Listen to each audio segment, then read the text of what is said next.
from junior women's eights to club women's eights. It's London Rowing Club A on the left and City of Oxford on the right. This is an event that only started in 2021. We had 42 entries. It's just so amazing, the depth and the breadth of women's rowing now. 42 entries, but only 24 got to compete, so just being in the event shows real strength. And that shows the magnitude of what qualifiers is last Friday. You know, the importance of getting it right that day to make it through to regatta, or do you perform at other events throughout the year to have this kind of shot to compete side by side up the Henley course.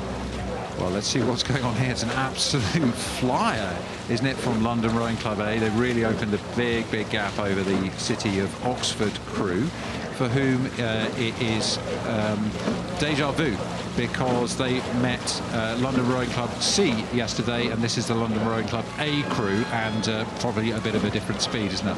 Definitely, and also it'd be that kind of what will kind of London C share their knowledge of what happened during the race. How can they assist their kind of A crew? So it is a tough one for the City of Oxford.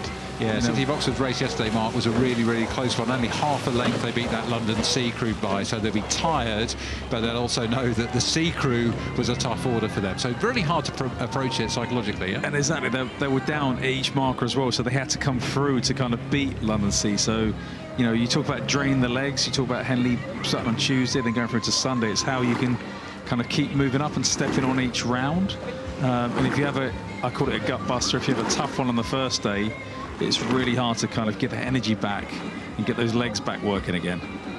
Yeah, that's right. We often talk about the race itself, but of course it's a series of races, and if you're serious about your chances of winning, you've got to compose and control how much you're expending to get to the chance to put your name on one of these incredible trophies here. Now we're cutting down through to live, and we can see that that position's really been maintained. The London crew on the right of the picture now, well, the number of strokes per minute is down. They're conserving that energy. They're thinking exactly as the wonderful Mark Hunter told us of tomorrow. City of Oxford Rowing Club continue to race as if their lives depended on it, because it's their one chance on this track. And what a credit to them to be here and be racing here. And it's that you never know what can happen. That's the thing. You never make sure you give everything you can to the finish line, because you never know what could take place. But it's about giving your best performance. We talked about all those hours and days and months and meters you talked about earlier regarding that they've trained. It doesn't, they want to give their best performance on the biggest stage, and there's nothing bigger than kind of Wednesday afternoon for this particular crew.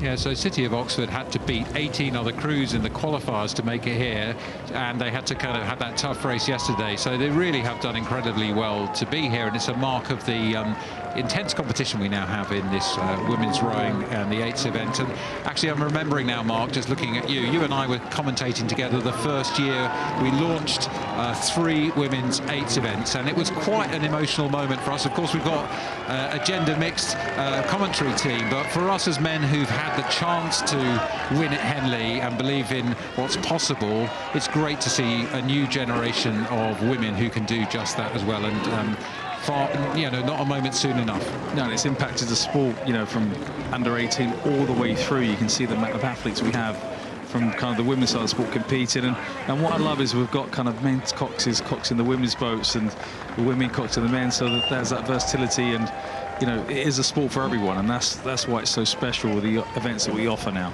So London, easy oars and weights to give respect to City of Oxford. Imogen Bantic, Rachel Woods, Ruth Rackstraw, Zoe Labden, Philippa Featherstone-Biggs, Lara Robinson, Jessica Dunham, Caitlin Armstrong and James Wills. The cox, they go out and London go through.